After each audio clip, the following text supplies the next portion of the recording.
Hey guys, today is Wednesday, April 8th. Today is Wednesday, April 8th, and today you have your Macbeth test.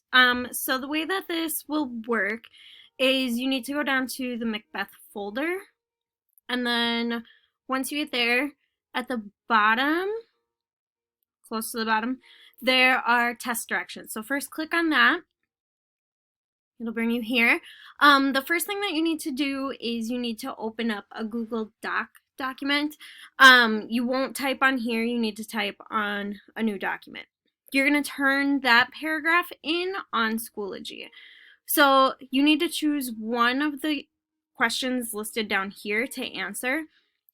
You'll need to have at least 3 pieces of integrated and cited evidence.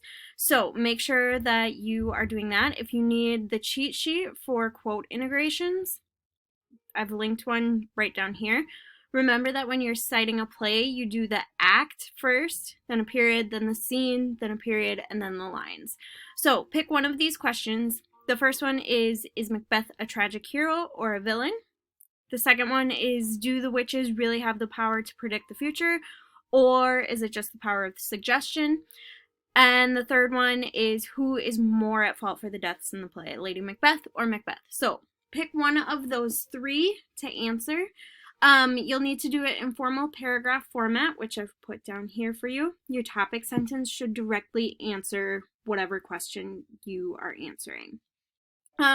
This is going to be turned in then on Schoology, and it's going to go through a program called turnitin.com.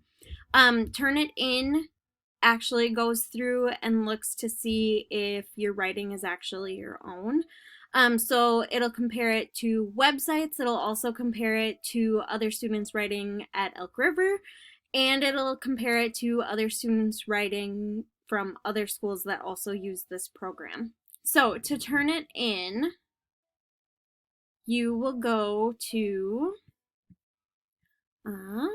right down here where it says Macbeth test, and then it has this weird app thing here. That's where you'll turn it in. So turning it in will be really similar to how you turn things in usually on Schoology. It's just going to go through a third program. Because that third program checks your writing against other people's writing, please make sure that whatever you're turning in is your own writing and not somebody else's, so we don't have to go through the whole weird nastiness of, did you actually write this? If you have questions, let me know. Otherwise, good luck on your test.